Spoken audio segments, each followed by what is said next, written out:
Mesdames, Messieurs, bonsoir, bienvenue dans votre journal. Dans l'actualité de ce 29 mars, l'hommage des Tourangeaux à leur défunt maire Jean Royer. Son cercueil a été présenté à l'hôtel de ville toute la journée. Demain, le maire Jean Germain prononcera un discours et la cérémonie religieuse aura lieu à la cathédrale Saint-Gatien. Des nitrates en trop grand nombre, la consommation de l'eau du robinet est déconseillée aux nourrissons et femmes enceintes dans la communauté de communes de la rive gauche de la Vienne. Le taux est supérieur à la norme. Des travaux vont prochainement débuter. Les préparatifs du festival des jardins de Chaumont, un mois avant le coup d'envoi, les équipes et les concepteurs s'affairent pour créer leurs installations végétales qui seront permanentes jusqu'au mois d'octobre. Mais on débute ce journal avec cet hommage rendu par les Tourangeaux à leur ancien maire Jean Royer, celui qui a régné sur la ville de Tours pendant 36 ans et qui en a largement imaginé les contours. Son cercueil était présenté à l'hôtel de ville aujourd'hui. Toute la journée, les citoyens ont pu se recueillir. Sébastien Branger, Gaël Poulain. Comme l'avait souhaité Jean Royer, les Tourangeaux ont pu se recueillir sur sa dépouille à l'hôtel de ville. Du simple citoyen aux personnalités locales, ils étaient nombreux, souvent émus, venus lui rendre un dernier hommage. C'est un hommage que je viens lui rendre, une reconnaissance pour toute la confiance qu'il m'a témoigné pendant ma carrière d'architecte. Je suis encore architecte, je professe encore, mais pour moi, Jean Royer a été un homme extraordinaire à chaque fois dans toutes nos rencontres. C'est pour moi une grande tristesse en même temps qu'une grande satisfaction de pouvoir être là ce matin, car j'ai eu l'occasion de travailler très longtemps avec Jean Royer. Nous nous sommes très bien entendus. J'ai essayé de suivre son exemple. Jean Royer, un exemple d'homme politique intègre qui laisse derrière lui le souvenir d'un homme austère, mais surtout simple et proche des gens. Il avait vraiment envie de faire son travail pour les citoyens, pour la ville de Tours, et ça l'a toujours mené. Jamais il n'a pris parti pour un groupe ou pour un autre politique. Ça, c'était sa force également. Et je pense qu'il a été au plus près de ses convictions. Une grande personne, gentille, aimante, simple parce que avec sa casquette, même quand j'allais au Carré Pro, il me saluait, il me disait bonjour simplement, un homme simple. Un dernier hommage officiel sera rendu à l'hôtel de ville demain à partir de 10h. La célébration religieuse se déroulera à la cathédrale Saint-Gatien. Et donc, deux cérémonies, comme ça a été dit, l'une civile, l'autre religieuse. Le maire de Tours prononcera un discours à 10h à l'hôtel de ville. Le cortège s'en ira ensuite à la cathédrale Saint-Gatien pour des obsèques célébrées à 11h par Monseigneur Aubertin. Plusieurs secteurs seront fermés à la circulation. La place Jean Jaurès et ses accès de 9h à midi.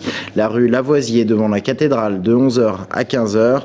Et la rue Saint-Barthélemy à hauteur du cimetière La Salle de 13h à 15h. Nous accorderons bien sûr une place particulière dans notre journal de demain à cette journée qui sera elle aussi particulière. Enfin, notre invité tout à l'heure sera Michel Trochu, ancien premier adjoint de Jean Royer et adversaire au municipal de 1995. Rendez-vous à la fin de ce journal. La communauté de communes de la rive gauche de la Vienne, bien embêtée par la qualité de son eau. Dans 7 des 9 communes, le taux de nitrate est supérieur à la norme. Pas de problème de santé publique, simplement des recommandations. Mais l'instance communautaire est dans l'obligation de procéder à d'importants travaux. Merci. Dans cette maison de Lernay, pas d'autre solution que de boire de l'eau en bouteille. Ici, l'eau publique ne sert que pour la vaisselle et les douches. Alors cette eau, vous la consommez ? Non. Pourquoi ? Parce que d'une, elle a un goût pas terrible. Et de deux, il est conseillé de ne pas la boire en ce moment parce qu'elle n'est pas bonne. Une eau de qualité médiocre, la faute, un taux de nitrate supérieur à la norme de 50 microgrammes par litre. L'eau est cependant déconseillée qu'aux nourrissons et femmes enceintes. Le réseau qui approvisionne 1300 foyers de la rive gauche de la Vienne bénéficie de 2 sites de pompage, l'un à Seuilly, où le taux de nitrate est traditionnellement élevé, l'autre à La Roche-Clermault, où l'eau jusqu'à présent était plus saine. La teneur en nitrate, elle était de quelques milligrammes par litre, inférieure à 10 milligrammes par litre. Et puis au cours du temps, on a vu cette teneur en nitrate de la deuxième source augmenter. Et on arrive maintenant à une teneur en nitrate qui est quasiment aussi importante que celle de la source de Morin. Autrement dit, le mélange des eaux ne permet plus de faire baisser le taux de nitrate dans le circuit de distribution. La communauté de communes bénéficie d'une dérogation pendant encore 1 an et demi, le temps de réaliser les travaux nécessaires.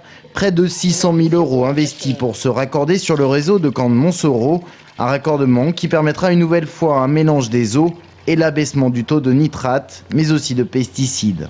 Les autorités ont par ailleurs lancé une étude sur l'origine des pollutions, avec à terme une sensibilisation en amont. Les nitrates, l'activité biologique de la terre en absorbe une partie. Le problème, c'est qu'en fait, on met toujours trop de nitrates par rapport à la capacité des plantes et du terrain à absorber. Population visée, les agriculteurs et leurs engrais, mais aussi les collectivités et les particuliers qui entretiennent leur jardin avec des produits phytosanitaires. L'étude a par ailleurs montré que l'absence de crue de la Vienne et l'abattage de la Peupleraie expliquaient en partie la hausse du taux de nitrate sur le site de La Roche-Clermault. Les militants socialistes d'Indre-et-Loire étaient appelés aux urnes aujourd'hui. 1200 militants appelés à voter pour la prochaine présidente du Conseil général. Vous voyez les jambes d'Alain Dayan, le candidat socialiste sans étiquette au second tour sur le canton de Tours-Est. Il a perdu la compétition, mais il vote pour la prochaine présidence. Alors, le scrutin a lieu en ce moment même, se termine à 22h. Qui de Claude Roiron ou de Marisol Touraine sera choisi par les socialistes? Réponse demain dans ce journal. Le Festival international des jardins de Chaumont-sur-Loire, dernière ligne droite avant le coup d'envoi. Le 22 avril, les jardins seront ouverts au public, des installations végétales sur le thème cette année des jardins d'avenir ou l'art de la biodiversité heureuse. Sur le site, actuellement, tout le monde s'affaire pour que tout soit prêt en temps et en heure. Sabrina Melout. Ici, les jardins célèbrent l'art de la biodiversité heureuse. Objectif, faire de ces jardins un écosystème au cœur duquel les espèces animales, les fleurs et les plantes cohabitent harmonieusement. Gilles Péric est artiste paysagiste, architecte mais aussi ingénieur. Et selon lui, la créativité est la clé d'un paysage vivant. Il faut sans arrêt qu'on se coltine à la création, à la pure création. Quand on n'est plus des créateurs, on n'est plus des bons ingénieurs. Si c'est la première fois qu'il crée un espace sur les terres du domaine de Chaumont, il réalise ce projet entouré de ses étudiants. Un projet qui rappellera, selon lui, l'image de la canopée d'une forêt. Notre jardin, ça va être le haut d'une tour, et par endroits de la tour, on verra des morceaux de ville, la ville d'en bas. Et comme il y a plusieurs types de plantes et plusieurs types de cultures de ces plantes, on a des vues sur la ville comme ça, qui correspond à peu près à l'endroit où seraient ces plantes. Reconquérir l'espace en préservant toutes les forces vives de la nature, les jardins de Chaumont ont vocation à inviter les prochains visiteurs à une réflexion sur leur environnement. C'est important que les artistes, les paysagistes qui ont une vision, je dirais, plus poétique, plus efficace, parce que c'est le geste artistique permet d'envisager cette réalité scientifique sous un autre jour, Chaumont puisse participer c'est important que Chaumont puisse participer à cette réflexion générale. Émerveillés tout autant que sensibilisés, bientôt les graines d'artistes donneront vie à de belles formes colorées, et cela pour le plus grand plaisir des yeux. Pour terminer ce journal, un focus sur un art martial hérité de la période esclavagiste, un art afro-brésilien, la capoeira, entre la danse et le combat. Cet art a explosé il y a une dizaine d'années en France et depuis, le succès ne retombe pas. Gaël Poulain.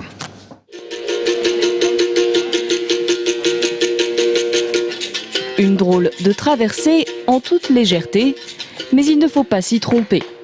Derrière cette fluidité se cache un entraînement physique intensif et surtout un art martial qui puise ses origines en Amérique du Sud. Ça vient de loin, ça vient vraiment des esclaves africains qui se étaient transportés au Brésil, qui travaillent dans les champs de canne à sucre, qui viennent de là. Je trouve que c'est ça en fait, qui fait le côté noble de la capoeira. Il y a une histoire derrière. Une histoire vieille de plus de 5 siècles, à l'époque où les esclaves africains dissimulaient leurs entraînements au combat derrière ces mouvements acrobatiques que leurs maîtres interprétaient comme une danse. La capoeira d'aujourd'hui se nourrit donc de tout cet héritage. Armade. martel, cabissade. Des enchaînements répétés encore et encore qui, surfant sur le son des instruments traditionnels, évoquent l'oppression, le désir de liberté, la solidarité, mais qui sont autant de preuves de puissance et d'agilité pour faire échouer l'adversaire. Ce que j'aime surtout, c'est la possibilité de pouvoir taper. J'ai le choix, je ne suis pas obligé. Et j'aime bien ce côté, je peux te taper si je veux, mais si je ne te tape pas, ça veut dire qu'en fait je suis dans l'esprit du jeu, quoi. En fait, j'aime bien pouvoir montrer que je sais faire sans forcément le faire. Mêlant culture, danse, chant et art du combat, la capoeira séduit. Il y a une dizaine d'années, elle était même devenue un véritable phénomène de mode. Aujourd'hui, les rangs s'amenuisent, mais les passionnés restent. L'association de Bachir compte une 50aine de membres avides de partage. Un maître mot dans l'univers de cet art martial qui continue de se transmettre sans pour autant être rattaché à une fédération.